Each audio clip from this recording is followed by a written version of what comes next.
God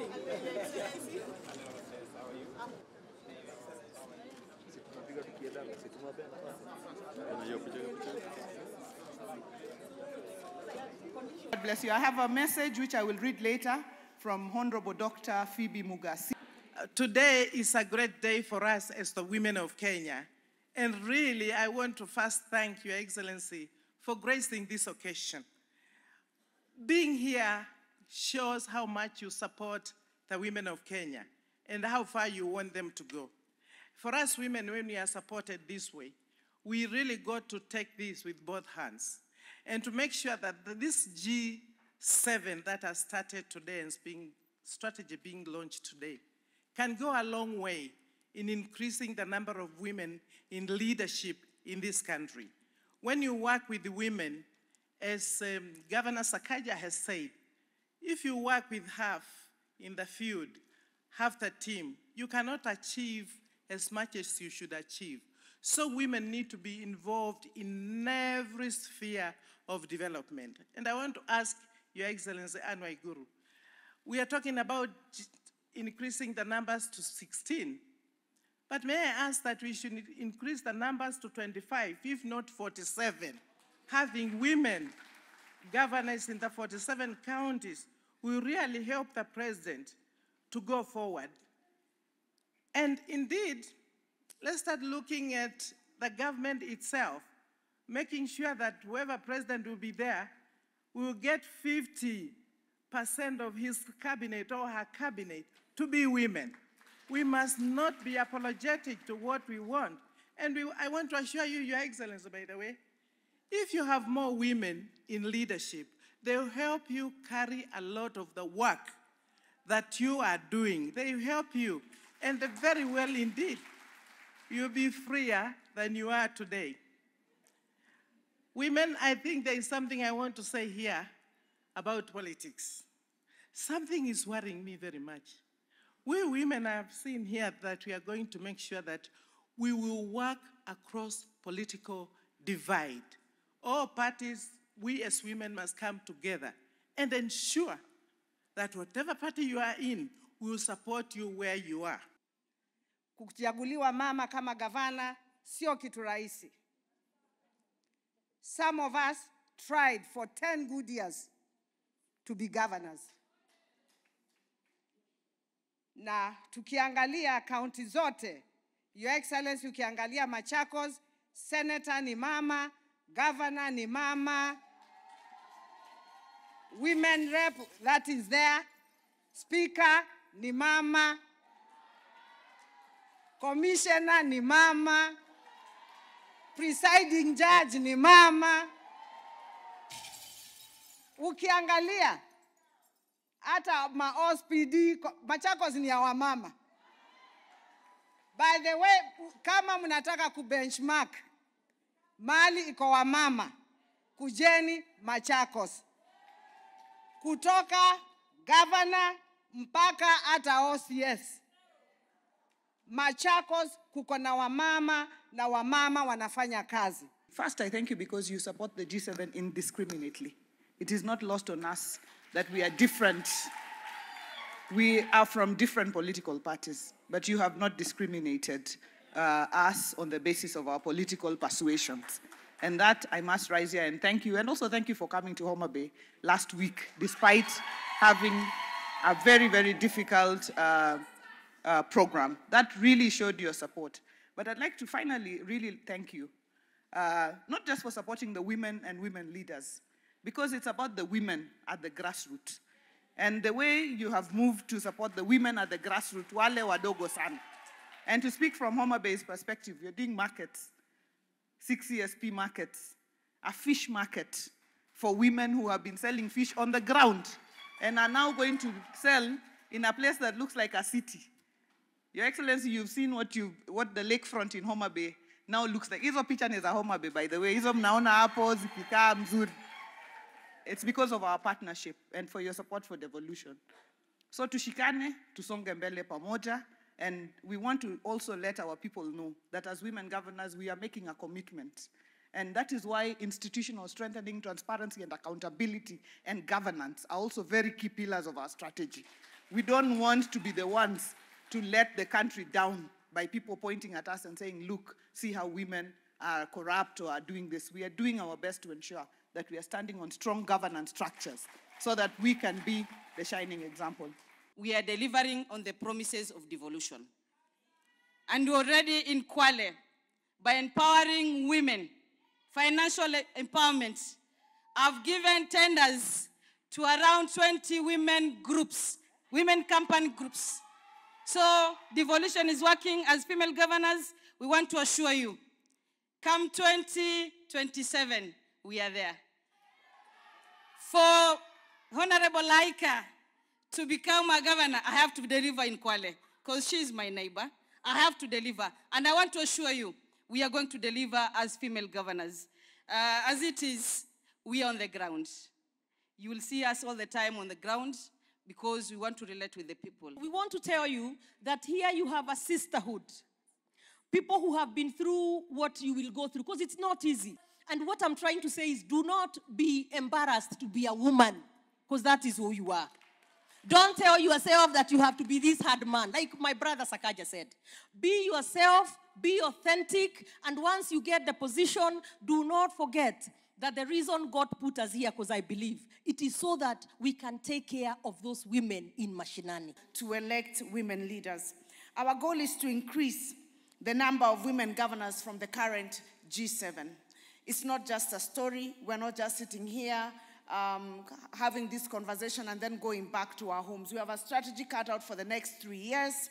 For those of us who will not be running, I will be dedicating my time to campaign for women potential governors who have been chosen by their respective parties, to work with them, develop strategies for reaching out on the ground to ensure that we actually increase this number.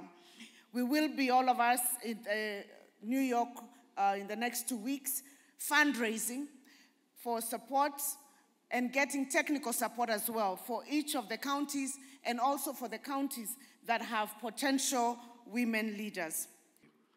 When President Obama came to Kenya in his second term, he said that when you exclude women from education, from opportunities, and from leadership, then you're only playing with half of the team. And how do you expect to win with only half of the team on the pitch? It is not only absurd, it is dumb. I am a he for she champion. I have been he for she champion since I was a member of the National Assembly when I brought the amendments of what we today have as AGPO, of 30% procurement opportunities for women, for youth, and for persons with disability. I'm proud of that legislation. I was a he for she champion in the Senate, you know, not just legislating, but once, Your Excellency, there was a controversy when I led the Kewopa delegation to the CSW, and I said, issues of gender are not men versus women. You need male champions as well to believe in this agenda. And the minute you get men who believe in this agenda, like my brother Kimani Ichung'wah, who is here as a leader of majority, then you can make them put their money where the mouth is when they go to the floor of parliament, when we're talking about the 2/3 gender rule, and we're talking about all other interventions. I want, in a special way, to congratulate you, my sisters, for this noble initiative. You are true trailblazers. Your resilience, passion, focus, and tireless efforts has been inspiring to watch. Your Excellency, Mr. President, sir, I applaud your efforts and commitment towards the inclusion of women in leadership, representation, and decision-making spaces in Kenya. Through your leadership, today, Kenya has the highest number of women governors since the promulgation of the 2010 Constitution. And out of the 7 governors, 4 are from the political party where you serve as the leader. And you are now supporting all without boundaries. This would not have been possible without your unwavering support, Your Excellency. Beyond supporting the women governors to be elected, just last week in Homa Bay County, at the investment conference, you affirmed women governors' leadership as being transformative. And as your Cabinet Secretary for Gender Affairs, I can confirm your commitment to advancing women leadership in Kenya, which inspires hope that under your leadership, Kenya will actually surpass the G7 caucus aspirations of moving from 7 to 16 women governors in the next election cycle. Further, you have led from the front on the implementation of the not more than two-thirds gender principle. First, through your memo to Parliament, and the second, by ensuring the implementation of the not more than two-thirds gender principle was an integral part of the National Dialogue Committee process. I must also say that the women have also changed my perspective. Let me give you two examples. Anne Waiguru, when we had a time in our politics, in the side of the politics we were, and it was time to make very difficult decisions, whether to go this way or to remain that way. And among the people who made decisions that, confirmed to me that women are brave is the decision Waiguru made to join our team. When she joined our team, I could not believe it because everybody believed she would be on the other side. And it took a lot of courage, Same thing with my dear sister, Ses Mbarire. It was obvious to everybody that she would be on the other side. But when she made the decision to say, this is where I'm standing because this is where I believe the people are, she stood out as a great leader.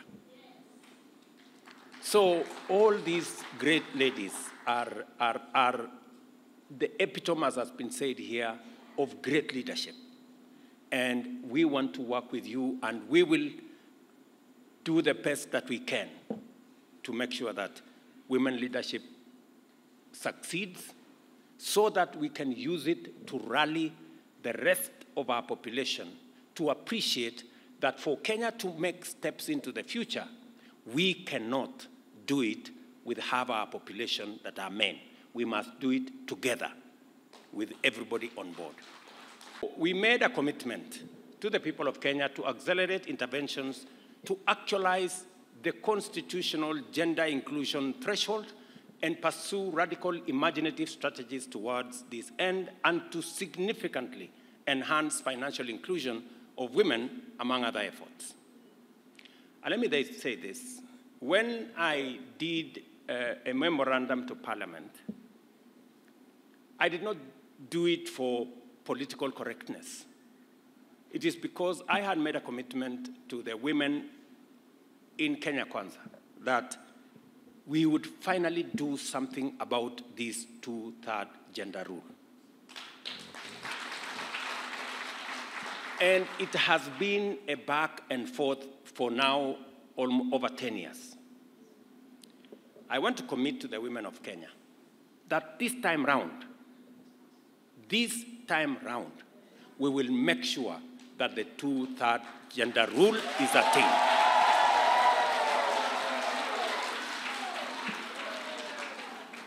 And the exercise that is going on in Parliament, the NADCO report, now includes what Aisha Jumwa and her team have been doing. And the commitment I made is that for the 290 seats, at the very minimum, we must have at least 1/3 being women. Now, I know there is a lot of calculus and mathematics and interpretations and what, but in the bill that is going to go to Parliament, we will make sure that at least more women, and hopefully we can do this by next year, more women get to leadership in Parliament. And my instructions are very clear to Kimani Ichung'wah, who is the leader of majority in the National Assembly, and the PG of our Kenya Kwanza team, that that will be the official position of the party. And we have talked to many leaders, especially men. And I can tell you, ladies, for the first time, I see that men are committed to making sure that this time round, we succeed in actualizing the 2/3 gender rule in the frame that we have set. And I want to ask women leaders, I know you may want higher numbers, but we can do it, you know, we can do it progressively. Let us get what we think is attainable now. You guys know what you need to do. We can then take it to the next level, and then take it to the next level, and finally get it to 50-50.